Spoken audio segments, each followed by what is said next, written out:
British accent secrets. First of all, drop your R's.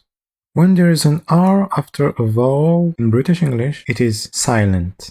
So it's not car, it's car, car. Tired, tired. Word, word. Second one is to close your vowels. In British English, vowel sounds tend to be more narrow than in American English. So it's not got, it's got, got. All, foot, foot. Third tip is to initiate your T's. This is extremely important for a proper RP, which is the standard British English accent. So it's not better, it's better, better. Little, little. Water, water. Here you go.